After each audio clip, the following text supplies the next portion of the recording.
For centuries, the Ottoman Empire ruled the Middle East. There was no Syria, Jordan, Iraq. There were Arabs. But Turkey declined. The new colonial powers moved in. They drew lines in the sand, created states. 90 years on, the lines are beginning to blur.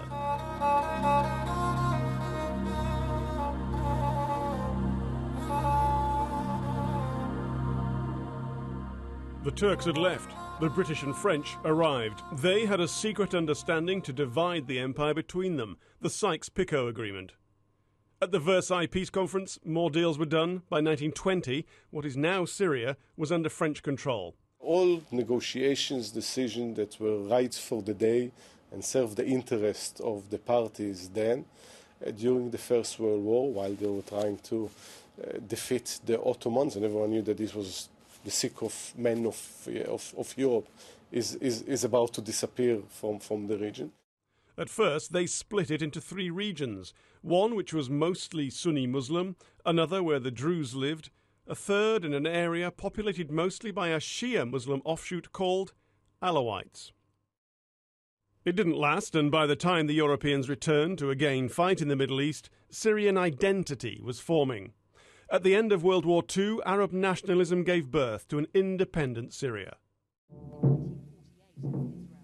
By 1948, it was embroiled in the first of the wars against Israel and then endured a series of military coups spread over 20 years. The sentiment grew. Only a strong man could hold the country together.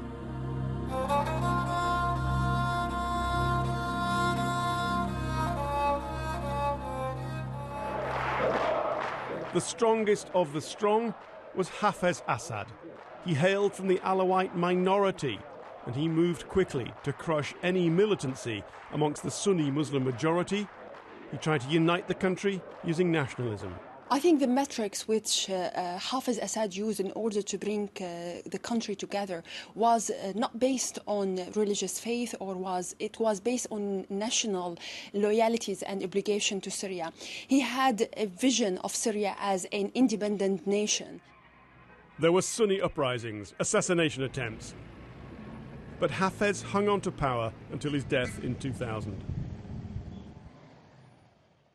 Enter his son, Bashar Assad.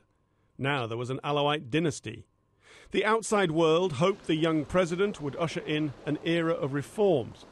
It didn't really happen. Syria simmered. As the Arab uprisings spread across the region, it boiled over. Pro-reform protests were met by force. The unrest spread. It quickly became sectarian. By 2012, most of the opposition fighters were Sunni.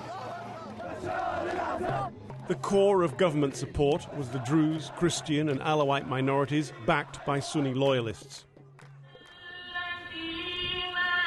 This is Hafez Assad's tomb.